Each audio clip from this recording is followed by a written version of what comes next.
तो hello guys, आज के इस वीडियो में मैं BTTH की एपिसोड 151 को एक्सप्लेन करने वाला हूं। और अगर आपने पिछले वाले एपिसोड्स नहीं देखे हैं तो जाकर जरूर देख लेना। मैंने लिंक वीडियो के डिस्क्रिप्शन में दे दिया है। तो चलिए बिना कोई बकवास किए बढ़ते हैं वीडियो की तरफ। वीडियो की स्टार्टिंग वहीं से होती है जहां हमारा लास्ट एपिसोड खत्म हुआ था, जहां पर हमने देखा था कि मास्टर याओलाव साओ यान के कंधे पर हाथ रखकर बड़े ही सुकून भरे लहजे में कहता है, तुम अपने दिल पर कोई बोझ मत रखो, क्योंकि तुम्हें किसी दोदी ब्लड लाइन की जरूरत नहीं है। तुम्हारी स्ट्रेंथ उससे कहीं ज्यादा प्योर है। मुझे पूरा यकीन है एक दिन तुम शाओ क्लैन की उस खो चुकी दोडी ब्लड लाइन को फिर से जगा दोगे। साओ यान के होंठों पर हल्की सी मुस्कान आ गई। ब्लड लाइन क्या करेगा वो? आज अगर कोई एंशिएंट क्लैन का दोडी ब्लड लाइन वॉरियर भी सामने आ जाए तो भी मैं पीछे नहीं हटूंगा, क्योंकि फर्क बस इतना है, मैंने इसे मेहनत से कमाया है। और दुनिया को रास्तों से फर्क नहीं पड़ता, दुनिया को फर्क पड़ता है अंजाम से। लोग ये नहीं पूछते कि तुम्हारी जर्नी स्मूथ थी या दर्द भरी, वो बस देखते हैं कि तुम पहुंचे कहाँ। मास्टर याओलाव ने उसके चेहरे पर वो शांत पर मजबूत एक्सप्रेशन देखा और बस मुस्कुराए। ये लड़का, इसका दिल भी क्लियर है और इसका मकसद भी। पहले इमेच्योर था लेकिन अब बिल्कुल ग्राउंडेड और फियरलेस हो चुका है। एक दिन ये पूरा कॉन्टिनेंट इसका नाम कभी नहीं भूल पाएगा। थोड़ी देर बाद साओ यान ने मुस्कुराते हुए पूछा, मास्टर याओलाव, आप इन 8 एंशिएंट क्लैंस के बारे में इतनी डिटेल में कैसे जानते हैं? एक आम इंसान को तो ये सब जानना पॉसिबल ही नहीं लगता। याओलाव जरा चौंके, फिर हंसते हुए बोले, समझदार हो गए हो तुम। लगता है कुछ तो तुम्हें अंदाजा हो ही गया है ना? साओ यान ने धीरे से कहा, मास्टर, क्या आपका उस याओ क्लैन से कोई रिश्ता है? मास्टर याओलाव ने चाय का प्याला उठाया। होंठों पर एक हल्की सी मुस्कान थी, लेकिन उस मुस्कान में एक छुपा हुआ दर्द, एक पुरानी कसक। हाँ, मैं भी याओ क्लैन का हिस्सा था, लेकिन मैं उन लोगों में से था जिन्हें उनका खुद का क्लैन छोड़ चुका था। मैं था एक छोड़ा गया नाम, एक भुला दिया गया खून। साओ यान थोड़ा चौंक गया। काफी देर चुप रहने के बाद साओ यान ने धीरे से पूछा, आपकी जैसी मेडिसिनल रिफाइनिंग टैलेंट तो पूरे डोची कॉन्टिनेंट में शायद ही किसी के पास हो। फिर भी याओ क्लैन ने आपको छोड़ कैसे दिया? याओ लो के चेहरे पर हल्की मुस्कान आई, लेकिन वो मुस्कान दर्द से भीग चुकी थी। याओ लो ने धीरे से कहा, यह सब ब्लड लाइन की वजह से है। एंशिएंट क्लैन में पैदा होना बाकी लोगों से ज्यादा प्रेशर लेकर आता है।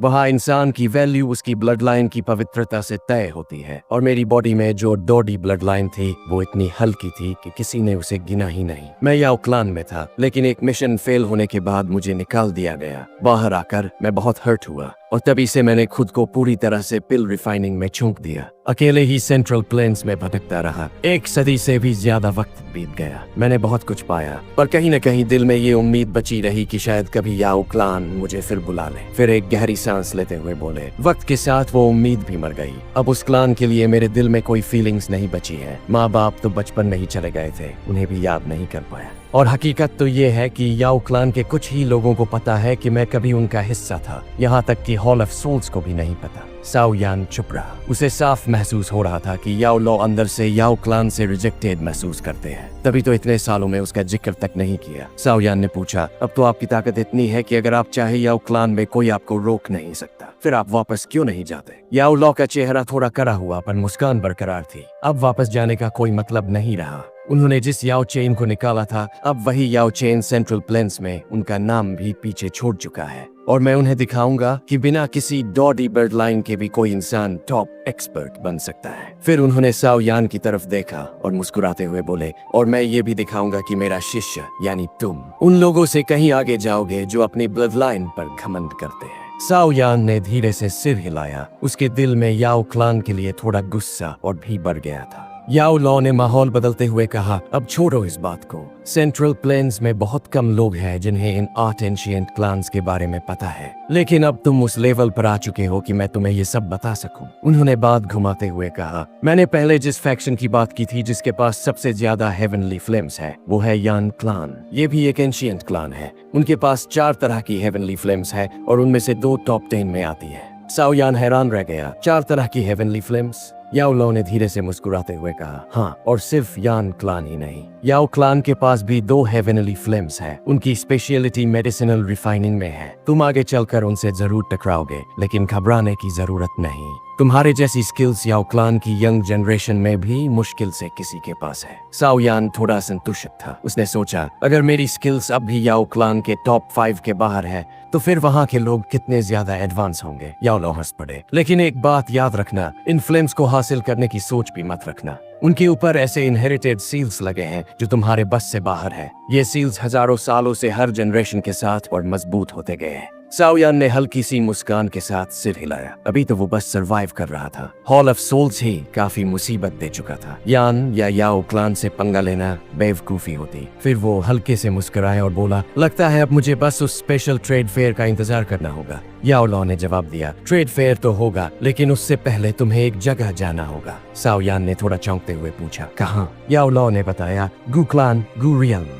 साओ यान की उंगलियां कांप उठी और अचानक उसकी आंखों में एक चेहरा चमक उठा। एक लड़की जिसका सौंदर्य राजाओं के तख्त हिला दे और जिसकी मुस्कान किसी कमल की तरह कोमल हो, सुनेर। साओ यान ने गहरी सांस ली। उसकी आंखों में वो पुराना अधूरा सपना फिर से चमक उठा। याओ लॉ ने बताया, 1 महीने बाद गु क्लान का एडल्ट सेरेमनी है जो 20 साल में एक बार होती है। इसमें सिर्फ वही लोग शामिल होते हैं जो गु क्लान की यंग जनरेशन में सबसे टैलेंटेड होते हैं। उन्होंने अपनी स्टोरेज रिंग से एक ब्लैक जेड इनविटेशन निकाला और कहा, ये इनविटेशन सिर्फ उन्हीं को मिलता है जिन्हें गु क्लान खुद इनवाइट करे। और अगर मैं इस बार बान शेंग लेवल तक ना पहुंचा होता तो फॉलिंग स्टार पवेलियन को भी ये मौका नहीं मिलता। असल में मुझे वहां जाना चाहिए था, लेकिन अभी जो हालत फॉलिंग स्टार पवेलियन की है और हॉल ऑफ सोल्स की हरकतें, इसलिए मैं नहीं जा सकता। ये जिम्मेदारी अब तुम्हारी है। साओ यान ने उस इनविटेशन को ध्यान से देखा और फिर उसे हाथ में ले लिया। गु क्लान, वही जगह जहां से कभी उसकी यादों की सबसे खूबसूरत तस्वीर आई थी। याओ लॉ ने उसे चेताया, गु क्लान के सारे इनवाइटेड लोग इस कॉन्टिनेंट के सबसे पावरफुल फैक्शंस और टॉप लेवल एक्सपर्ट्स होंगे,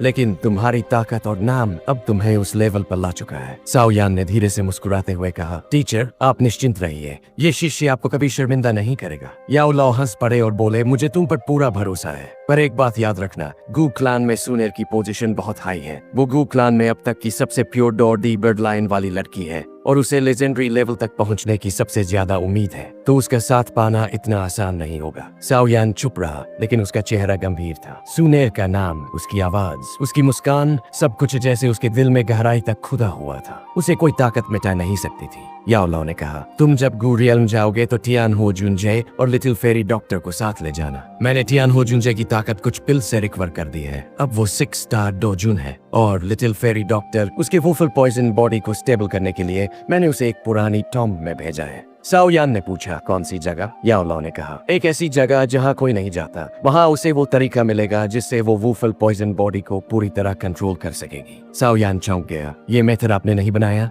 याओ लॉ ने मुस्कुराकर कहा, नहीं, वो एक औरत थी जो खुद वुफल पॉइजन बॉडी की शिकार थी, लेकिन उसे लिटिल फेरी डॉक्टर जितनी किस्मत नहीं मिली। मरने से पहले उसने ही ये मेथड बनाया था, और जब फेरी डॉक्टर वापस आएगी तब वक्त होगा तुम्हारे लिए एंशिएंट रियल्म की तरफ बढ़ने का। साओ यान ने धीरे से सिर हिलाया और फिर अपनी मुट्ठी में जेड इनविटेशन को कस के पकड़ लेता है और फिर इसके बाद यहाँ पर सीन शिफ्ट होता है। अब हम देखते हैं साओ यान को जो एक कमरे में लिटिल फेरी डॉक्टर का इंतजार करते हुए अपनी दावा की ट्रेनिंग की बजाय सोल ट्रेनिंग में लग जाता है। इस बार उसका पूरा ध्यान सोल ट्रेनिंग पर था। असल में एक एल्केमिस्ट की पावर उसके स्पिरिचुअल स्ट्रेंथ से जुड़ी होती है, और जब से साओ यान की स्पिरिट सोल स्टेट तक पहुंची थी उसने उस पर ज्यादा ध्यान ही नहीं दिया था। दावकी पर फोकस जरूरी था, लेकिन याओ लाओ की बातों ने उसकी सोच बदल दी। तुम अभी सिर्फ एक टियर 8 एल्केमिस्ट हो। ये बात जब याओ लाओ ने कही और बताया कि याओ क्लैन में तुम्हारी ये लेवल बेली टॉप 5 में आती है, साओ यान पर जैसे एक साइलेंट प्रेशर उतर आया। उसे पता था कि एक न एक दिन उसका सामना याओ क्लैन से होगा, और उस दिन वो याओ लाओ को शर्मिंदा नहीं करना चाहता था। अब साओ यान को महसूस हो गया था टियर 8 एल्केमिस्ट होना काफी नहीं है, उसे अपनी स्पिरिचुअल स्टेट को नेक्स्ट लेवल तक ले जाना होगा। सोल की 4 स्टेट्स होती है, मॉर्टल, सोल, हेवनली, ओड,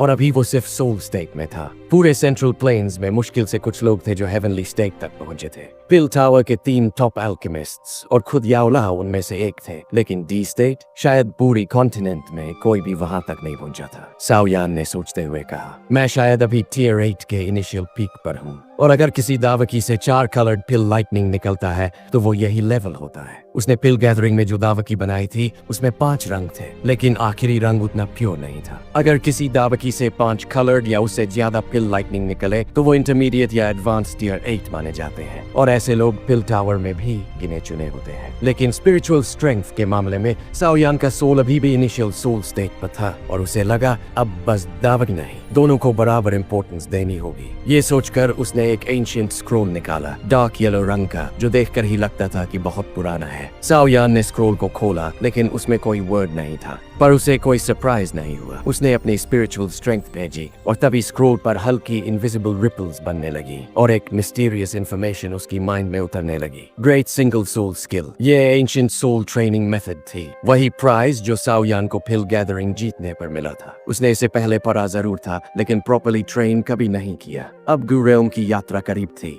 और क्या होगा ये कोई नहीं जानता था, इसलिए तैयार रहना ही सही था। याओलाओ ने भी इस मेथड को स्टडी किया था और उसे भी ये बहुत पावरफुल लगी। एंशिएंट सोल टेक्निक्स में कुछ ऐसा डेप्थ होता है जो मॉडर्न मेथड्स में नहीं होता। साओ यान ने आंखें बंद की और जैसे जैसे उसने ट्रेन करना शुरू किया, उसे खुद महसूस हुआ ये मेथड वाकई में एक्स्ट्रॉर्डिनरी है। थोड़ी देर बाद उसके माथे के बीचों बीच से एक हल्की नम फीलिंग उठने लगी और एक जेंटल सक्शन फोर्स बनने लगी। आसपास की स्पिरिचुअल एनर्जी उसके अंदर खींचने लगी। उसने गहरी सांस लेते हुए कहा, वाह, ये पावर उसी एंशिएंट मेथड का इफेक्ट था। अब उसे यकीन हो गया, इस मेथड के साथ वो इंटरमीडिएट सोल स्टेट तक पहुंच सकता है और तब 5 से ज्यादा कलर्ड लाइटनिंग वाली दावकी भी बना पाएगा। फिर उसने एक और स्क्रोल निकाला, ब्राइट रेड कलर का। इसे उसने डोशेंग की रिमेन्स से लिया था, लेकिन तब से ये बस पड़ा था। पर अब उसे लगा कि इसे भी ट्राई चाहिए। अर्थ रिजॉल्व फ्लेम, ये एक डी क्लास हाई ग्रेड डो स्किल थी। इसकी टेक्निक काफी यूनिक थी। दावकी को जमीन में डालो और वहां से एक हॉट गैस स्ट्रीम दुश्मन के पैरों के नीचे से निकलती है, बिना किसी साउंड या वार्निंग के, सीधा सरप्राइज अटैक। साओ यान को यह खास पसंद आई क्योंकि वो खुद एक चलते फिरते वोल्केनो जैसा था, 4 हेवनली फ्लेम्स का मालिक। अगर वो अपनी फ्लेम पावर इसमें डाल दे तो ये स्किल बहुत डेडली बन सकती है, उसने खुद से कहा। इस दो स्किल में वाकई कुछ खास है। फिर शुरू हुए 7 दिन इंटेंस ट्रेनिंग में डूबे हुए। साओ यान ने खाने पीने, नींद सब कुछ भूलकर बस 2 चीजें सीखी, ग्रेट सिंगल सोल स्किल और अर्थ रिजॉल्व फ्लेम। 8वें दिन जब साओ यान अपनी ट्रेनिंग में पूरी तरह डूबा हुआ था,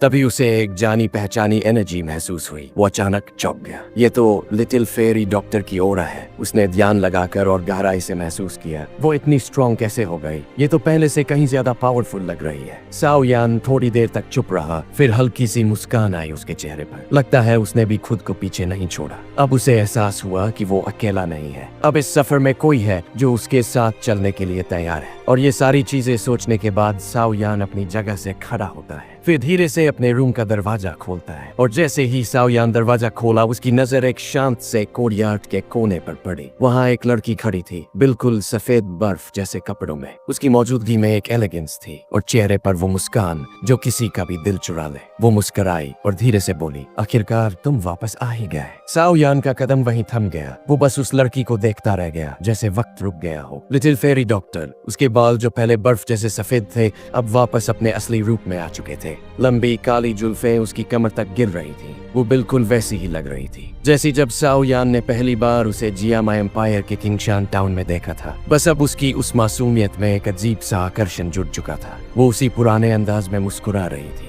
ये वही असली लिटिल फेरी डॉक्टर थी, वो जो कभी किंगशान टाउन में जख्मी लोगों को बचाया करती थी और मर्सनरीज की नजरों में किसी परी से कम नहीं थी। लड़की उसकी तरफ कुछ कदम बढ़ी और फिर उसकी आंखों में झांकते हुए हंस दी। क्या हुआ, मुझे पहचान नहीं पा रहे? साओ यान थोड़ा सा हक्का बक्का रह गया, फिर उसकी तरफ देखते हुए बोला, तुम्हारे बाल। लेकिन फिर उसकी नजर अचानक उसके माथे पर टिक गई। वहाँ एक हल्का सा ग्रे कलर का सिंबल था जो देखने में किसी एंशिएंट सील जैसा लग रहा था। लिटिल फेरी डॉक्टर ने मुस्कुरा के अपने माथे को हल्के से छुआ। यही वो जगह है जहाँ मेरी वो फुल पॉइजन बॉडी थी। अब उस जहर की सारी एनर्जी एक सील में बदल गई है। वो एल्डर जिसने मुझे ये टेक्निक दी सच में कमाल की थी। उसने ऐसी मेथड बना दी जो पूरे पॉइजन को पूरी तरह से कंडेंस कर दे। साओ यान चुपचाप उसकी बात सुनता रहा और फिर एक लंबी सांस लेकर थोड़ा बिटर हंस पड़ा। तुम्हारी ओरा शायद अब थियन वजुन से भी ज्यादा स्ट्रॉन्ग है, लिटिल फेरी डॉक्टर ने मुस्कुरा के जवाब दिया। लगभग 7th स्टार के आसपास हूँ अब। उसकी मुस्कान अब और भी हल्की और भी प्यारी लग रही थी, जैसे किसी बड़े बोझ से वो आजाद हो चुकी हो। साओ यान ने सुनते ही सॉफ्टली कहा, A 7 स्टार डोजुन। उसके एक्सप्रेशन से साफ था कि वो थोड़ा अंदर से स्पीचलेस हो गया है। वो सोचने लगा, मैं हेवनली फ्लेम निकलकर मुश्किल से 2 स्टार बढ़ा और ये लोग 3-3 स्टार एक ही झटके में बढ़ा रहे हैं। मैं ही अजीब हूँ या फिर मेरे सारे दोस्त ही ओवरपावर्ड है? लिटिल फेरी डॉक्टर ने धीरे से एक्सप्लेन किया। मेरे अंदर इतनी ज्यादा पॉइजन की जमा हो गई थी कि जब बाल सफेद हुए थे तब वो उसका सिग्नल था। लेकिन उस एल्डर की मेथड ने मेरी सारी पॉइजन की को एक टॉनिक में बदल दिया। उसी से ये जंप पॉसिबल हुआ। साओ यान ने थोड़ी सी राहत की सांस ली। उसे अच्छा लग रहा था कि उसके साथी इतने पावरफुल हो गए हैं, क्योंकि इनडायरेक्टली ये उसकी टीम को ही स्ट्रॉन्ग बना रहा था। और अब इस टाइमलाइन में अगर हॉल ऑफ सोल्स का 9th तियानजुन भी आ जाए तो साओ यान की टीम आराम से उसका सामना कर सकती है। एक ऐसा बंदा जो बाहर से सिर्फ 5 स्टार लगता है, लेकिन रियल कॉम्बैट पावर किसी 6 या 7 स्टार से कम नहीं। साथ में 2 और 6 स्टार डोजुन्स, और फिर ये little fairy doctor 7 star power के साथ और वो फुल पॉइजन बॉडी की अल्टीमेट फॉर्म में। जब तक हॉल ऑफ सोल्स कोई बैन शेंग लेवल मॉन्स्टर नहीं भेज देता, ये टीम उन्हें टक्कर देने के लिए काफी थी। साओ यान ने एक गहरी सांस ली और मुस्कुराते हुए कहा, अब जब तुम आ गई हो तो चलने का वक्त भी आ गया है। लिटिल फेरी डॉक्टर ने सिर हिलाया। हाँ चलो। अगले दिन फॉलिंग स्टार पेविलियन में साओ यान और उसकी टीम क्वाइटली इकट्ठा हुए। याओ लाओ और कुछ चुनिंदा लोगों को छोड़कर किसी को भनक तक नहीं लगी कि वो निकल गए हैं। उनकी डेस्टिनेशन थी ईस्टर्न रीजन के अंदर एक पावरफुल और मिस्टीरियस जगह जो गू क्लैन का स्ट्रॉन्ग होल्ड थी। गू क्लैन वो एंशिएंट क्लैन जिसके मेंबर्स की ट्रेनिंग दूसरों के लिए ड्रीम होती है। जहां बाकियों को सालों मेहनत करनी पड़ती है, वहां गू क्लैन के लोग थोड़े से एफर्ट से ही एक्सपर्ट बन जाते हैं। और यही वजह है कि ईस्टर्न रीजन में उन्हें ऑलमोस्ट डिवाइन स्टेटस दिया जाता है। लेकिन ग्यू रेल्म पहुंचने के लिए टाइम बहुत कम था। सिर्फ 1 महीना बचा था साओ यान की उस खास एडल्ट सेरेमनी के लिए। अगर देर हो गई तो शायद वो मौका हमेशा के लिए चला जाए। साओ यान की टीम ने 9 सेरीन डीप ग्राउंड पाइथन की मदद से सफर तेज कर दिया। आसमान में एक बड़ी सी काली परछाई हवा को चीरती हुई उड़ रही थी। लिटिल फेरी डॉक्टर ने नक्शा देखते हुए कहा, इस स्पीड से हम कल तक ईस्टर्न रीजन में होंगे। गू रेल्म का गेट गू सेक्रेड सिटी के पास है। गू सेक्रेड सिटी एक ऐसी जगह जहां आउटसाइडर्स को एंटर करने की इजाजत नहीं। वहां गू रेल्म के एलीट एक्सपर्ट्स पहरा देते हैं। इन्विटेशन के बिना कोई भी चाहे कितना भी पावरफुल क्यों ना हो अंदर नहीं जा सकता। लेकिन लिटिल फेरी डॉक्टर मुस्कुराई और बोली, रिलैक्स, हमारे पास दूसरा तरीका है। कुछ बड़े सिटीज के वर्म होल्स गू सेक्रेड सिटी के पास खुलते हैं। अगर सब ठीक रहा तो हम 5 दिन में गू सेक्रेड सिटी के आसपास होंगे। साओ यान ने चिंगलिन से पूछा, सब क्लियर है ना? चिंगलिन ने अपनी खास एबिलिटी से पूरे 50 किलोमीटर के एरिया को स्कैन किया। हाँ, कोई भी स्पेशल फ्लक्चुएशन नहीं है। हमने इतनी सडन डिपार्चर ली है कि हॉल ऑफ सोल्स के लिए फॉलो करना मुश्किल होगा। साओ यान ने मुस्कुराते हुए कहा, तो चलो स्पीड बढ़ाओ। पाइथन ने अपनी लंबी टेल को घुमा दिया और एक मीटियोराइट की तरह आसमान में गायब हो गया। नेक्स्ट मॉर्निंग साओ यान और टीम ईस्टर्न रीजन में एंटर कर चुके थे। उन्होंने एक बड़ा सा शहर ढूंढा, वहां से वर्म होल पकड़ा और सीधा गू सेक्रेड सिटी के पास वाले जोन में एंटर कर गए। वर्म होल के अंदर का सीन बहुत ज्यादा लाइवली था। स्पेशल टनल में लाइट्स चमक रही थी और हवा में कई एक्सपर्ट्स वॉक कर रहे थे। मिनिमम लेवल डोजोन था, यानी कि सब किसी बड़ी चीज के लिए जा रहे थे। साओ यान और उसकी टीम ने किसी से इंटरेक्ट नहीं किया, बस क्वाइटली सफर करते रहे। और आखिरकार 5 दिन बाद एक सिल्वर टनल के आखिर में साओ यान की बंद आंखें खुली। उसकी नजर उस सिल्वर लाइट क्लस्टर पर पड़ी जो धीरे धीरे उनके सामने खुल रहा था। वो धीरे से बोला, हम पहुंच ही गए। उसके दिल में एक्साइटमेंट क्वाइटली चढ़ने लगी। उसके जहन में एक चेहरा उभरने लगा, वो लड़की जिसकी एक झलक किसी भी एम्पायर को हिला सकती है। लेकिन तभी साओ यान की नजर बाहर एक बहुत बड़े मैदान पर पड़ती है। वो जगह थी एक ओपन और बेहद विशाल मैदान जहां चारों तरफ सिर्फ हरियाली ही हरियाली थी। मैदान के बीचों बीच खड़ा था एक विशाल प्लेटफॉर्म जिसे बड़े बड़े स्टर्डी पत्थरों से बनाया गया था। ये प्लेटफॉर्म 1000 फीट से भी ज्यादा फैला हुआ था और उसे थामे हुए थे कई सारे मोटे पत्थर के पिलर्स। दूर से देखने पर यह पूरा सीन ऐसा लगता था जैसे किसी एंशिएंट जायंट के एम्पायर का हिस्सा हो। उस प्लेटफॉर्म के ऊपर हल्का सा स्पेशल डिस्टॉर्शन हो रहा था, जैसे हवा खुद हिल रही हो। बीच बीच में उस स्पेस में सिल्वर लाइट चमकती और फिर उन चमकते हुए लाइट से कई सिलुएट्स बाहर निकलते और धीरे धीरे प्लेटफॉर्म पर लैंड करते। ये गू क्लैन का असेंबली स्क्वायर था और आज इस जगह पर पूरे सेंट्रल प्लेन्स के सबसे बड़े एक्सपर्ट्स इकट्ठा हो रहे थे। इसी माहौल में एक और स्पेस डिस्टॉर्शन हुआ और कुछ फिगर्स उस डिस्टॉर्शन से बाहर निकले। लिटिल फेरी डॉक्टर ने प्लेटफॉर्म पर नजर दौड़ाई, फिर हल्की मुस्कान के साथ साओ यान से बोली, लगता है यही है वो गू स्टोन स्क्वायर जो मैप में मार्क था। हम सही पहुंचे हैं। साओ यान ने एक छोटा सा हम किया और आसपास नजर घुमाई। उसका एक्सप्रेशन काम था, लेकिन उसकी आईज हर एक्सपर्ट की प्रेजेंस को बड़े ध्यान से ऑब्जर्व कर रही थी। उसके साथ खड़े तियन वजुनजे ने चारों तरफ देखते हुए धीरे से कहा, गू क्लैन सच में अलग लीग का है। यहाँ जिन लोगों को इनवाइट किया गया है वो सब एक से बढ़कर एक है। साओ यान ने हल्की सी मुस्कान दी, फिर उसकी नजर उस डायरेक्शन में गई जहाँ पर दूर दूर तक फैली एक बड़ी सिटी की हल्की सी आउटलाइन नजर आ रही थी। वो सॉफ्टली बोला, वो रही गू सेक्रेड सिटी, चलो अब वहीं चलते हैं। और फिर उसकी आवाज में एक अजीब सी बेचैनी आ गई। उसके दिल में कई सवाल थे। गू रेल्म उसके लिए एक रहस्य था। और फिर वहाँ उसी रेल्म में शाओ क्लैन के एंसेस्टर की टूम भी थी। एक डिसेंडेंट के तौर पर उसका वहाँ जाना जरूरी था। बिना किसी ने कुछ कहे सभी उसके पीछे पीछे उड़ने लगे। आसमान में और भी लोग उसी डायरेक्शन में जा रहे थे। सबकी फ्लाइट स्पीड से ही पता चल रहा था कि वो आम कल्टिवेटर्स नहीं थे। लेकिन साओ यान को कोई भी जाना पहचाना फैक्शन नहीं दिखा। और यही उसे एक बात फिर से याद आई, सेंट्रल प्लेन्स के अंदर कितने ज्यादा हिडन एक्सपर्ट्स मौजूद हैं। वो सामने नहीं आते, लेकिन उनकी पावर एल्डर लेवल से कम नहीं। और फिर कुछ ही मिनटों में वो एंशिएंट सिटी पूरी क्लैरिटी से उनकी आंखों के सामने आ गया। साओ यान एक पल के लिए ठहर गया। वो शहर वैसा नहीं था जैसा उसने सोचा था। कोई शाइन, कोई ग्रैंड लक्सरी नहीं, बल्कि पेल ग्रीन पत्थरों से बनी एंशिएंट लुकिंग सिटी थी, थोड़ी फेडेड और हल्की इरोजन के साथ। लेकिन उसकी वाइब वो बहुत गहरी थी, जैसे उस शहर के हर पत्थर में किसी पास्ट लेजेंड की मेमोरी छुपी हो। सिटी के चारों ओर एक ट्रांसपेरेंट लाइट बैरियर फैला था, जो दिखने में भले ही हल्का लगे,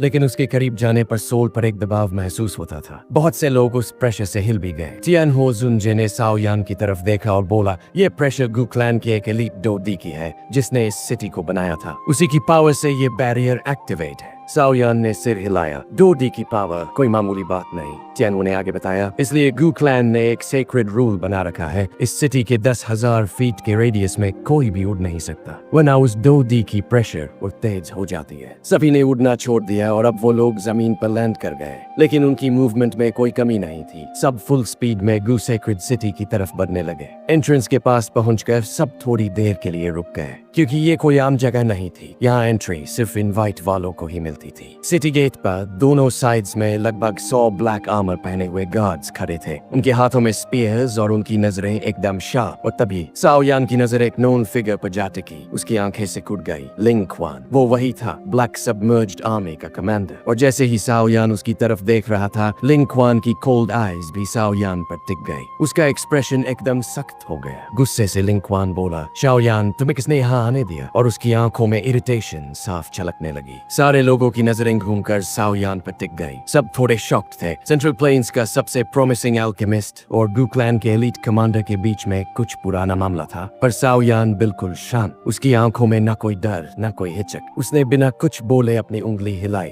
और उसकी स्टोरेज रिंग से एक जेड इन्विटेशन तेज हवा के साथ लिंग क्वान की तरफ उड़ा। लिंग क्वान ने इन्विटेशन कैच किया, लेकिन जैसे ही उसके हाथ ने उसे छुआ, अचानक एक बहुत तेज गर्मी उसके हाथ में दौड़ गई, जैसे किसी ने आग लगा दी हो। उसका चेहरा तरफ से भर गया, लेकिन उसने खुद को कंट्रोल किया। उसने इनविटेशन को टैप किया और उसकी जानकारी पढ़ने लगा। थोड़ी देर बाद उसने घूरते हुए कहा, तो तुम फॉलिंग स्टार पेविलियन से हो? ऐसे ग्रुप को हमारे गु क्लैन का इनविटेशन कैसे मिल गया? साओ यान ने बड़ी सादगी से जवाब दिया, इनविटेशन पे सब लिखा है, अगर पढ़ना नहीं आता तो अपने क्लैन वालों से पढ़वा लेना, और अब इनविटेशन वापस दो। लिंग क्वान के चेहरे पर गुस्सा बढ़ता गया। उसने इनविटेशन कसकर पकड़ लिया। अगर इतना जरूरी है तो खुद आकर ले लो, बस ये सुनना था। और अगले ही पल इनविटेशन उसकी हथेली से गायब हो गया और सीधा साओ यान के हाथ में वापस पहुंच गया। ये देखकर लिंग क्वान का चेहरा शर्म से लाल पड़ गया। वो तो बस कह ही रहा था और साओ यान ने पहले ही ले भी लिया। उसका गुस्सा अब काबू से बाहर था। तू मुझसे खेलने की कोशिश कर रहा है? वो साओ यान पर हमला करने ही वाला था, लेकिन तभी साओ यान की एक तेज किक सीधी उसके सीने पर पड़ी